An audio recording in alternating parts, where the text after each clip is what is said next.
আমাদের এই এলাকার জমিয়ত হিজবুল্লাহ সমিতির সভাপতি, তিনি আমাদের সামনে এখন বক্তব্য রাখবেন।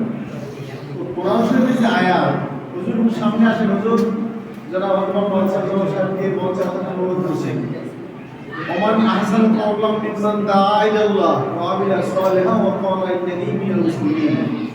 আল্লাহ রাব্বুল আলামিন সামান্য কারণেও যে আমাদেরকে মাফ করতে পারেন, তার একটু উদাহরণ আমি আপনাদের সামনে বলছি। হুজুরে আসার আগ পর্যন্ত আমি একবার মাহফিলে গেছিলাম, ওখানে মালয়েশিয়া থেকে কিছু মুরব্বী ওখানে আসছেন। ওরা একটা অকিয়া বলছেন, ঘটনা বলছেন একদিন এক রাস্তা দিয়া মোটরসাইকেলে দুই বন্ধু দেখিয়েছে।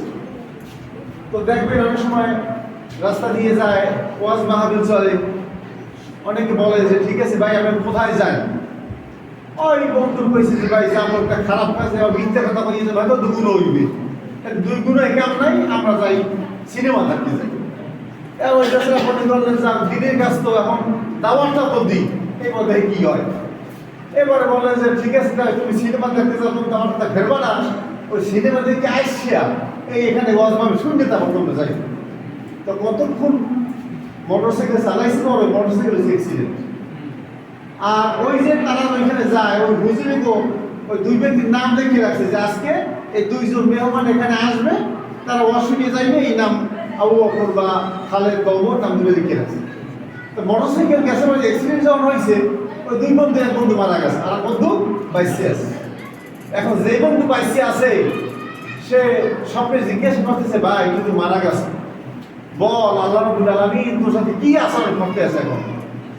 তো ওই যে বন্ধু মারা গেছে সে বলতেছে যে ভাই আমি যখন মারা গেলাম তখন ফেরেশতা এসে আমাকে জিজ্ঞাসা করলো যে ভাই তোমার আমল নামায় এমন কোনো নেক আছে কিনা যেই নেকের উসিলায় তুমি আল্লাহর কাছে মাপ চাইতে পারো।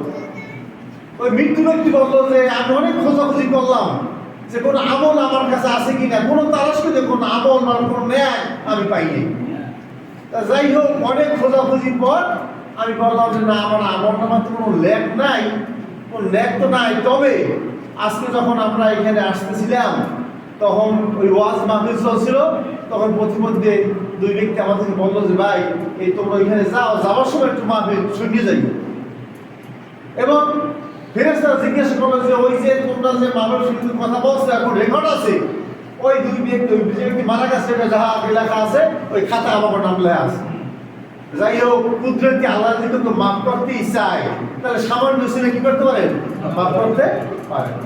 যাই হোক এরপরে কুদরতি ভাবে ওই যে তার নামটা লেখা আছে রে, ফেরেশতাদেরকে ওই নামটা দেখাইলে যে আব্দুল করিম, ওই নামটা তার এখানে লেখা আছে।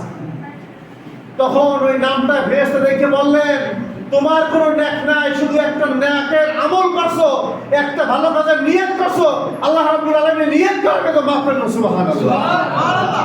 ভাইরা বেশি ভালো কিছু করা লাগে না, আল্লাহ রাব্বুল আলামিন সামান্য নেকের উসিলাও আমাদেরকে মাফ করতে পারেন। এখন সমস্যা কোন জায়গায়, সমস্যা হচ্ছে যে কোন নেকের উসিলা মাফ করবে এটা তো আমি জানি না, জানি না। এই জন্য সমস্ত কাজেই আমাদের করতে হবে। মান ক্বালা লা ইলাহা ইল্লাল্লাহ ফাদাখালাল জান্নাহ, যে ব্যক্তি একবার লা ইলাহা ইল্লাল্লাহু মুহাম্মাদুর রাসূলুল্লাহ বলবে আল্লাহ রাব্বুল আলামিন তাকেও কি করবে, জান্নাত দেবেন। এখন জান্নাত তো দেবেন, আমাদের যে গুনাহ আছে গুনাহ খাড়াই করতে হবে, জান্নাত দেবেন। এই জন্য আমাদের সমস্ত কাজ ভালো ভালো কাজ আমাদের করতে হবে, কিন্তু অল্প সামান্য কারণেও আল্লাহ রাব্বুল আলামিন আমাদের মাফ করতে পারেন। এই জন্য আমরা ওলা তাকনাতু মির রাহমাতিল্লাহ, আল্লাহ তাআলা বলেন যে তোমরা ও বান্দারা তোমরা আমার রহমত থেকে নিরাশ হইও না। আমি যে তোমাকে মাফ করতে পারি, আমার মাত্র নিরাশ হইও না, আমি আল্লাহ রাব্বুল মাফ করতে পারি।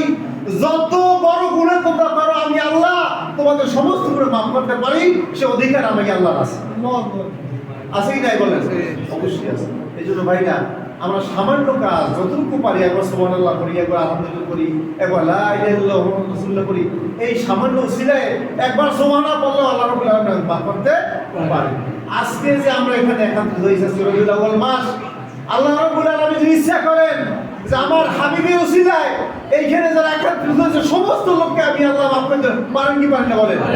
এমনও হতে পারে আজকে যে আমরা এখানে একত্রিত হয়েছি, এই একত্রিত হওয়ার কারণে এই সামান্য উসিলায় আল্লাহ রাব্বুল আলামিন আমাদের সকলকে মাফ করতে পারেন। আমিন। এই জন্য আমরা এখানে আজকে আসছি। আমরা সকলেই আমাদের বাপ বা ভাই বোন আত্মীয় স্বজন আমাদের এলাকাবাসী যারা আছে সকলের জন্য আমরা দোয়া করব। কোনো আমল নাই, এই যে আপনারা এলাকায় একটা প্রতিষ্ঠান করে গেছেন, এই মাদ্রাসা করছেন, এই সদকায়ে জারিয়া করছেন, এই সদকায়ে জারিয়া উসিলে আল্লাহ রাব্বুল আলামিন আমাদের মাফ করতে পারে।